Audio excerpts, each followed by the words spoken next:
What you've just heard is one of the many deaths from the monkey, the new major motion picture from Osgood Perkins, Stephen King, and James Wan. Experience it in theaters everywhere this Friday, because everybody dies, and that's life.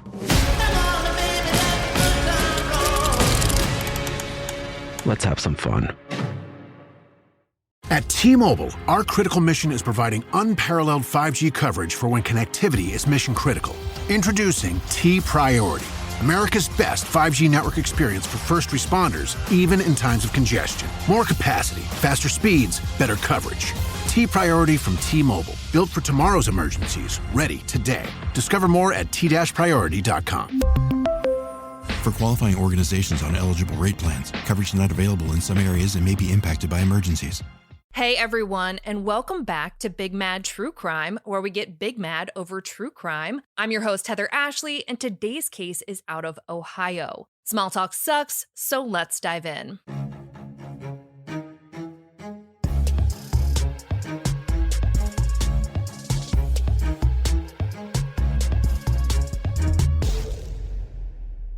If you've ever been to Apple Creek, Ohio, you've probably seen a horse and buggy or five. There's a huge Amish community, and it's an Amish community that 30-year-old Barbara Weaver was born and raised in. Growing up, there were strict rules to protect her particular community against the influences of the outside world that make life complicated. You couldn't own a vehicle or a cell phone unless it was for business use. There was no electricity in the house or even refrigerators. They had to keep their food cold with ice boxes.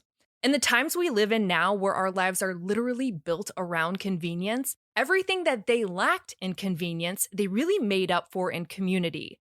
When we think of community, we probably think about neighborhoods, schools, parks, and sports. But for the Amish community in Apple Creek, it was more about leaning on each other for everything they needed, which wound up making neighbors and friends more like your literal family. Instead of relying on everything the world had to offer, they relied on each other.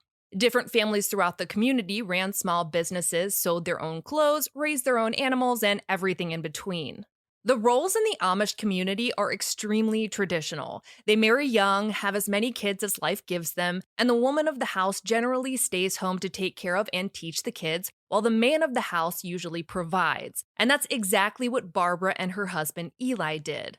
According to a book by Greg Olson and Rebecca Morris called A Killing in Amish Country, Barbara and Eli met right after the two of them finished their Rumspringa. Rumspringa is something the Amish community allows for their teens to see if the Amish faith is something they're ready to be baptized into. When they turn 16, they can go out into the English world to try all the things previously forbidden and get it out of their system without really having to worry about any consequences. Some Amish teens go hard with partying and drinking and whatever else, but that's not what Barbara did. She wasn't interested in it at all. Her dreams were simple: to fall in love, get married, and raise a family. So when it was time for her Rumspringa, she did not go hog wild. According to Oxygen, she opted for staying in the area with her best girlfriends, having sleepovers, and reading Amish romance novels.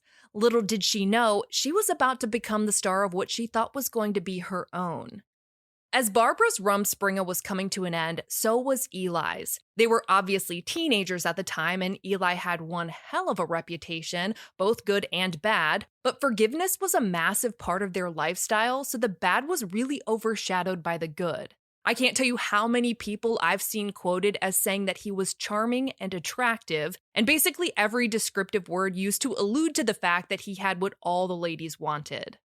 Regardless of whether or not the Amish teens rounding the age of marriage wanted Eli, Eli wanted Barbara. They had a quick teenage romance, and before they knew it, the two were married. Barbara's dreams of her own Amish romance were coming true, and the checks on her bucket list just kept coming. The couple moved into a cute little house tucked away in the community. Eli opened a sporting goods store for everyone's hunting and fishing needs, and over the next 7 years, Oxygen reports that the two had 5 children, 3 boys and 2 girls. Everything seemed perfect. When Eli would go to work, which was in a little building right beside their house, Barbara would stay home, tend to the house, cook, clean, teach the kids, and help out the other moms and wives in the community. To say that everyone seemed to know each other would be the understatement of the century. I mean, they even knew each other's schedules.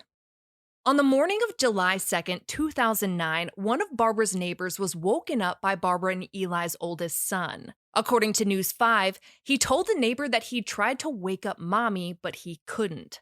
Obviously, the neighbor was a little panicked, but nothing really sinister ever happens out there, so she walked over to the house to make sure everything was okay. Maybe Barbara just wasn't feeling good or was sleeping harder than normal, but that wasn't the case at all. The neighbor walked into the house and made her way to Barbara's room, and when she got there, it was clear that something was very, very wrong. Barbara was sprawled across the bed, and she could clearly see that there was blood seeping through the comforter. She took a closer look at Barbara, and according to the book A Killing in Amish Country, her lips were blue, she wasn't breathing at all, and she was cold to the touch. Barbara Weaver was dead. Most of the time, when it comes to problems within the Amish community, they handle it themselves. Rarely, if ever, do the police get brought in, but this wasn't something that could be handled in-house. With that, the neighbor ran to a community phone in a little shack by Eli's store and called 911. It didn't take long for deputies to arrive, and with the help of the neighbor, they found their way down the long, winding road that led to Barbara and Eli's house and into Barbara's room. When they found her, it was clear that the neighbor was right. Barbara was dead and had been shot in the chest at close range. In crime scene photos from the show Murder in Amish Country, you can see that she had been shot through the comforter that was still covering her body. There were 6 kids in the house that night, her and Eli's 5 children and one of their nieces. At some point after she put everyone to bed, Barbara had either shot herself or someone had come into that house with the sole intent of killing Barbara and only Barbara. The first order of business for the sheriff's department was to check for any guns on or around Barbara's body. If she had shot herself, the gun shouldn't be hard to find, but they found nothing. Sure, there were guns in the house, but none of them were out of place and none of them were anywhere near her. Just to cross their T's and dot their I's, Oxygen reports that they tested her hands for gunshot residue, and it was negative. Barbara had not shot herself, which meant that this was now a murder investigation. But who would want to kill her? Who would have any motive whatsoever? She lived the exact opposite of any kind of definition you want to tack onto the term of high-risk lifestyle. Frankly, she never really went anywhere to even have the chance to make an enemy, and it seemed extremely unlikely that anyone who did know her would have any reason to want her dead.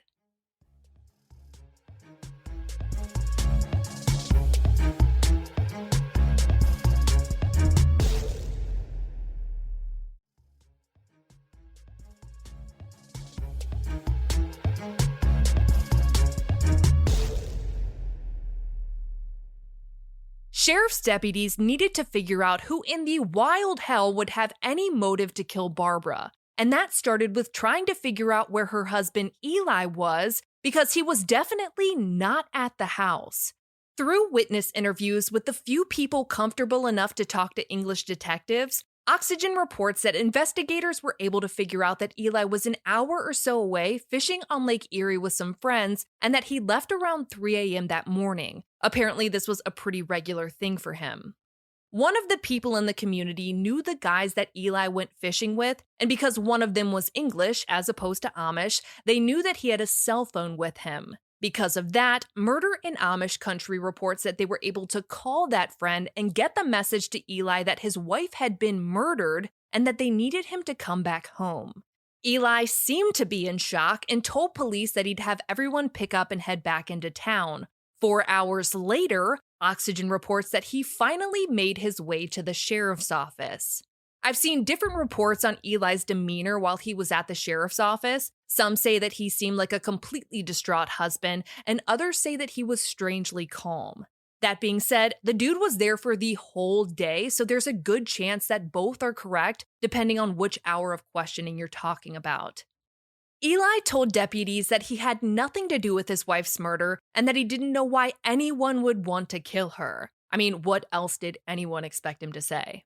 Deputies asked Eli if they could search his house and asked if they could do a gunshot residue test on him, and according to Oxygen, Eli didn't hesitate to cooperate at all. His fishing alibi had clearly checked out, the gunshot residue test came back negative, and the search of the house came up empty. There were no signs of forced entry, nothing had been stolen, and none of the guns in the house were the one used to kill Barbara.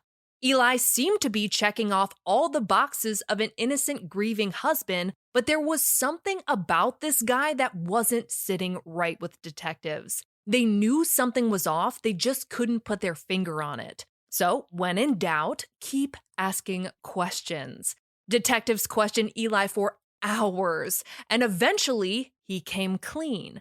But not about murder. Murder in Amish Country reports that he told police that he had had an affair. Not one, but 2 affairs. Now, that changes things. One, it was clear that Eli and Barbara's marriage was far from the perfect Amish romance novel that Barbara had dreamed about, and there were now 3 people to look into. Was it possible that Eli killed his wife to be with one of these other women? Was it possible that one of those women killed Barbara so that they could be with Eli? At the very least, detectives finally had something to go on. So when Eli was eventually released from questioning, they started to do a little digging. That digging was thrown off the next day when someone noticed that the answering machine for the Amish community phone in the shack by Eli's store had a message. According to court documents, the message said, "Eli, you can run, but you can't hide. Obviously, we got the wrong person last night." Some strange man on the end of this answering machine was trying to say that whoever killed Barbara had actually meant to kill Eli, but somehow mistook him at close range for his wife. Seemed unlikely, but it was another avenue for investigators to go down, one that would either wind up helping the investigation or distracting from it.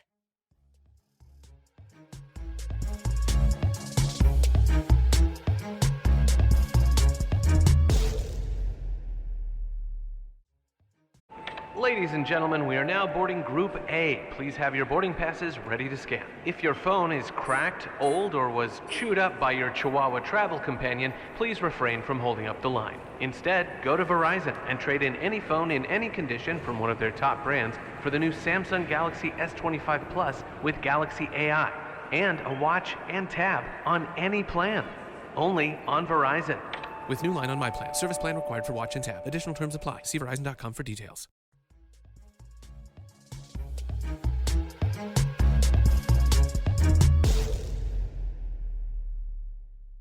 Unlike the English community, non-Amish, the Amish community doesn't have push notifications of news on their phones because they don't have phones. They don't check news websites for updates because they don't have computers to do that with. So all anyone really knew was that Eli had gone on a fishing trip only to have his wife killed while she was home alone with the kids, and now someone was saying that it was actually him that they intended to kill.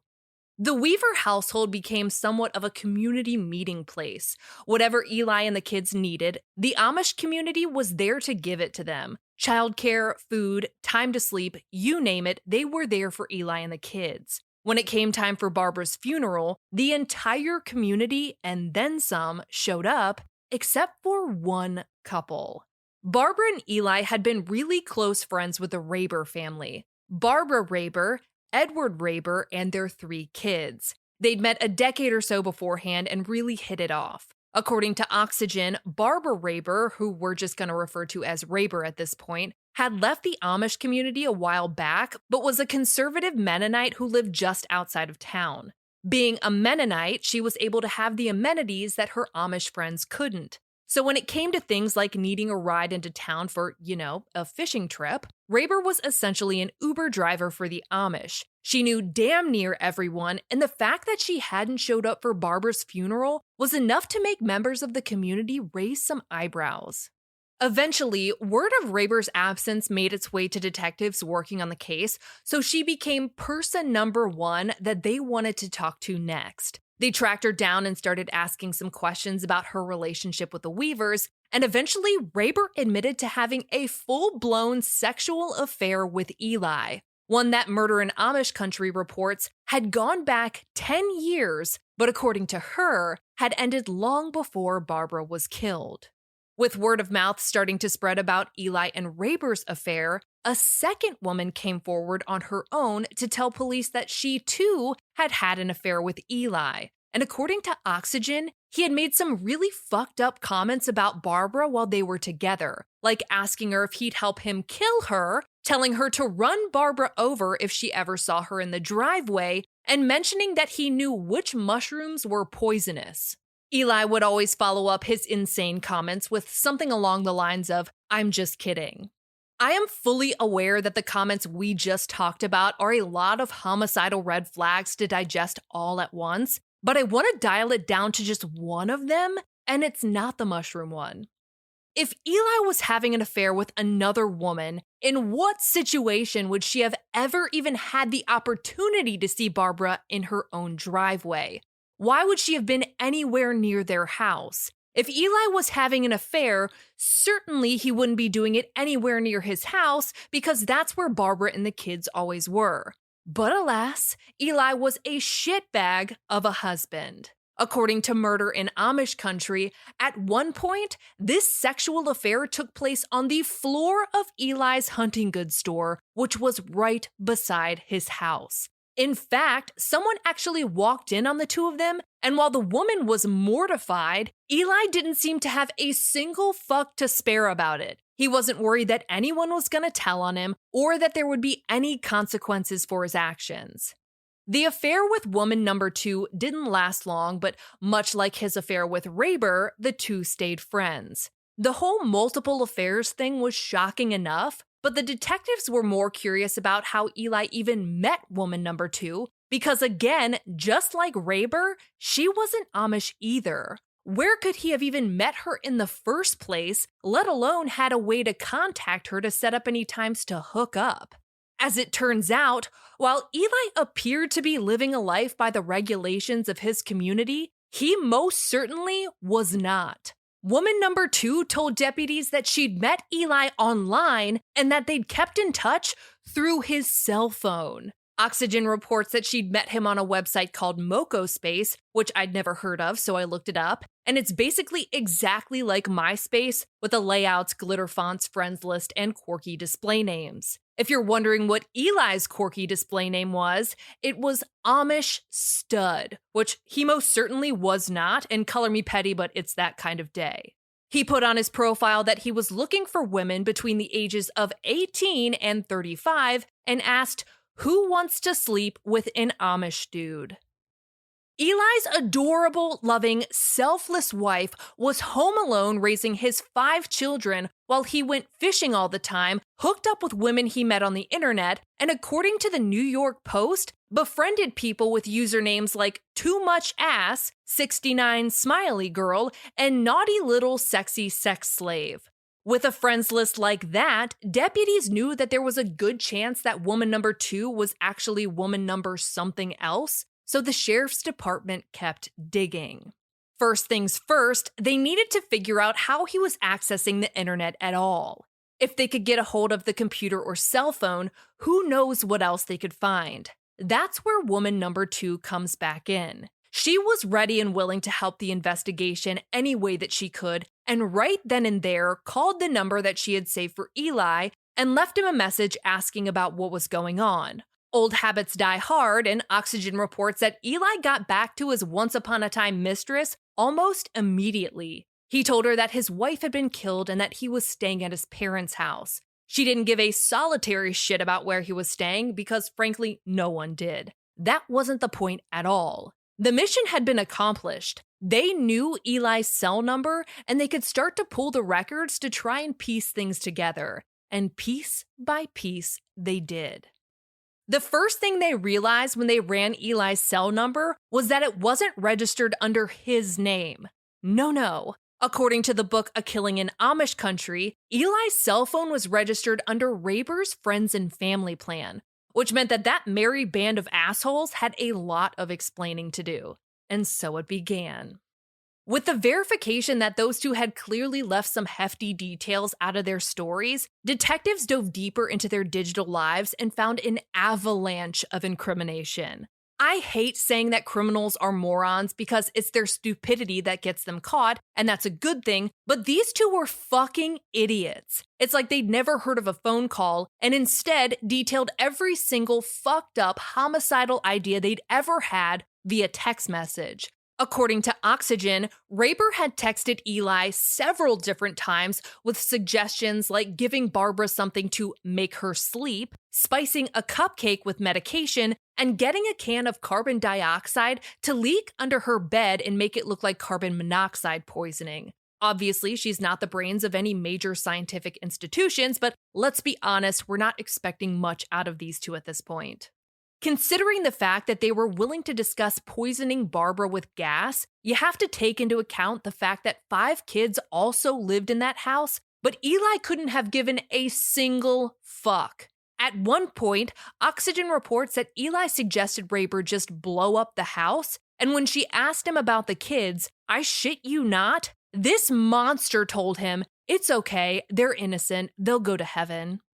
Detectives realized that there was going to be a mountainous trail of digital evidence in this case, so they decided to seize everything with a keyboard that Raber had ever touched. Through 4 different computers, they found more than 840 searches for things like poison gases, ways to get rid of someone, and suicide.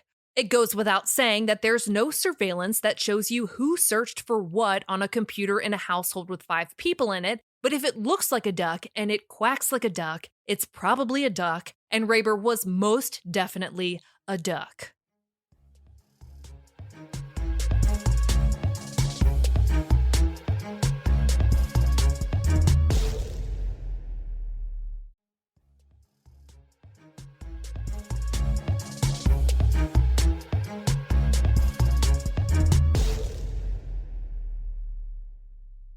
On the morning of Barbara Weaver's murder, detectives found a series of text messages between Eli and Raber, almost scripting out what had happened leading up to and after the killing. Court documents, Oxygen, and A Killing in Amish Country did a phenomenal job at compiling these texts, so the following is going to come from there.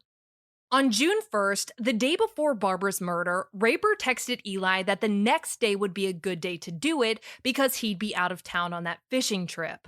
On June 2nd, the day of the murder, Eli left the house just after 3 a.m. and texted Raber, "Morning, bottom door is open." At 3:03 a.m., Raber texted Eli that she was worried about not being able to see in the dark because, well, it was 3 a.m. and they didn't have electricity.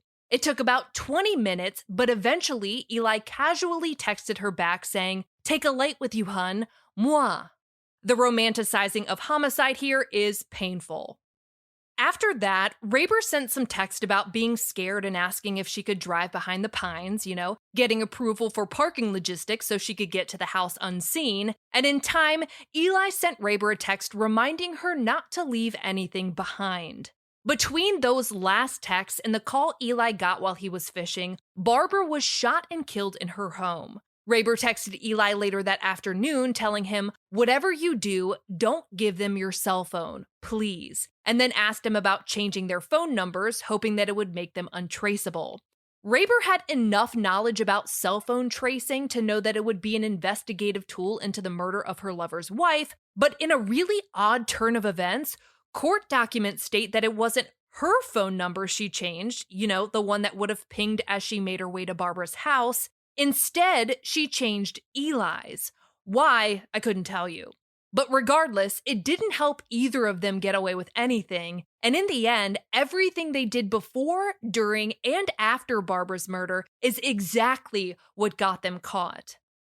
The investigation into Barbara's murder was intense, but it actually didn't last long at all. It only took them 8 days to arrest both Raber and Eli on suspicion of aggravated murder.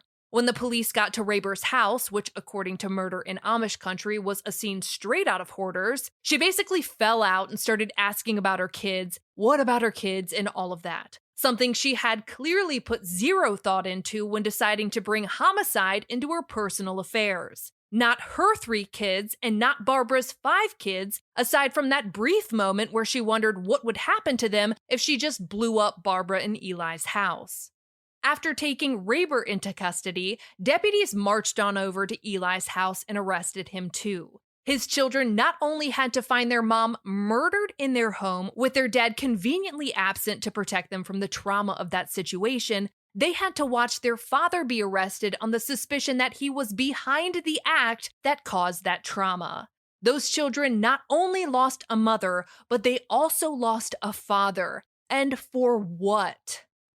Investigators still had a lot of questions that needed to be answered, so it was back to the interrogation board. For Rayber, it was confession time. Well, kind of.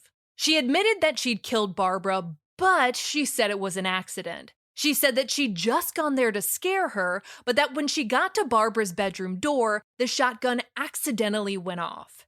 After that, she says she went back home and put the shotgun back into her husband's gun cabinet. She said that it was all Eli's idea and that he had begged her to kill his wife, and according to the Daily Record, even told her that he'd help her get out of jail. There are some key issues with literally everything she said, except for maybe the last part. Rayber saying that she went over to Barbara's house just to scare her makes absolutely no sense. There was nothing to scare her into or out of, and saying that a shotgun accidentally went off is absurd, let alone that it went off while she was standing at the doorway to the room. Barbara's gunshot wound was close range. She was not shot from the doorway. Someone put a shotgun to her chest and pulled the trigger. As far as going home and claiming that she put the gun back into her husband's gun cabinet is something I will never understand. The police never found that .410 shotgun used to kill Barbara, despite the fact that court documents state that Rayber had been loaned one years prior to the murder and had purchased one herself just 8 months before. While detectives were interrogating Rayber again, they were also talking to Eli. And of course, he tried to put the blame onto Rayber. Oxygen reports that he told investigators that there was no talking her out of something she wanted to do, admitting that he'd talked to her about killing Barbara and that he had never tried talking her out of it. According to Murder in Amish Country, by the end of the interrogations, both Eli and Rayber were offered a deal to testify against the other for a lesser charge, but only one of them was going to get it. Rayber stayed loyal to the man that she had killed for, and Eli rolled on her the first chance he got. Oxygen reports that Eli was able to plead out to complicity so long as he detailed what his testimony would be and told the truth about what really happened in the days and months leading up to and after Barbara's murder.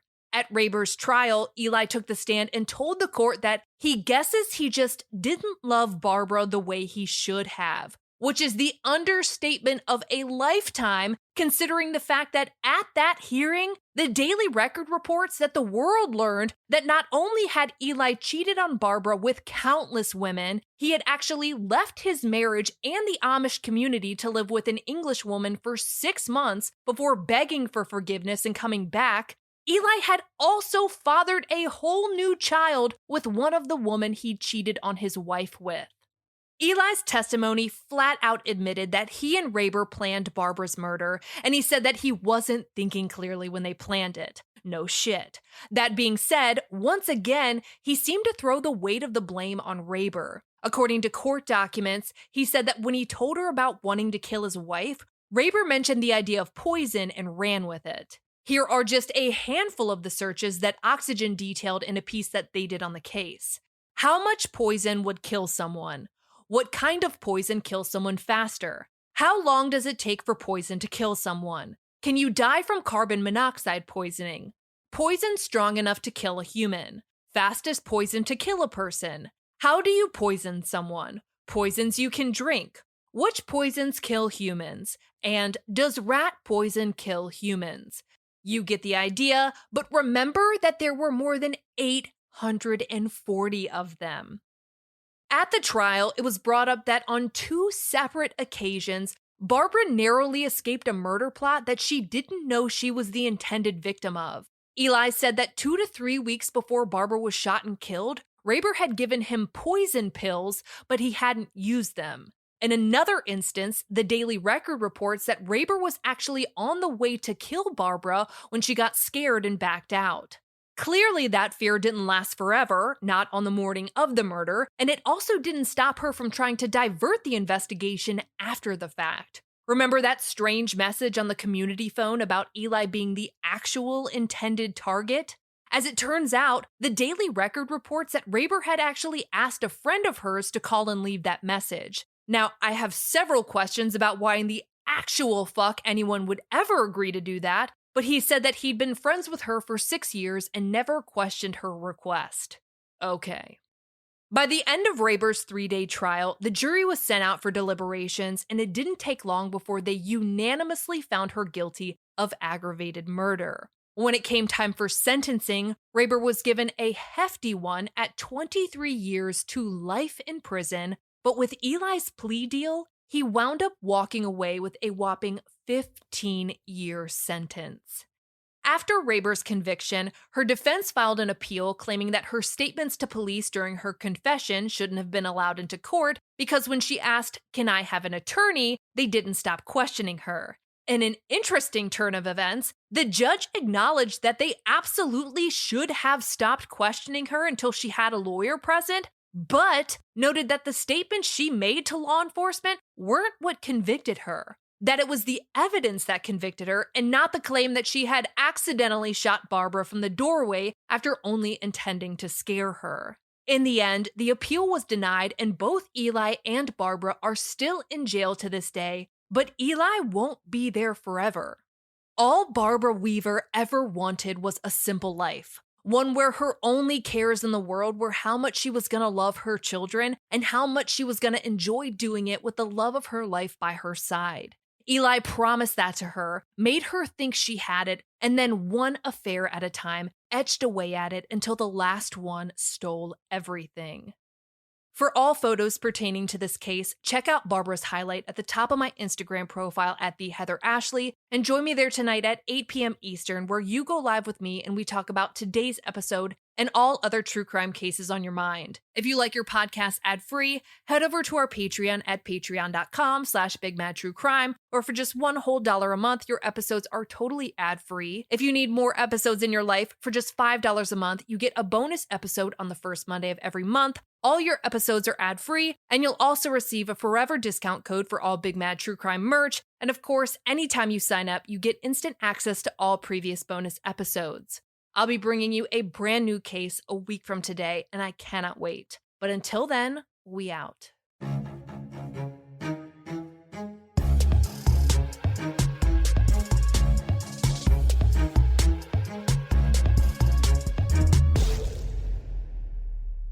I'm aware that I can't say community right. Master of horror Stephen King raves about The Monkey. You've never seen anything like it. It's insane. The monkey that likes killing our family, it's back. Critics are calling it the most fun horror movie in years. It's a bloody, bloody, bloody fun time. Dad, I'm scared. I know. From producer James Wan and Longlegs writer-director Osgood Perkins comes the horror movie event of the year, The Monkey. Rated R. Now playing in theaters.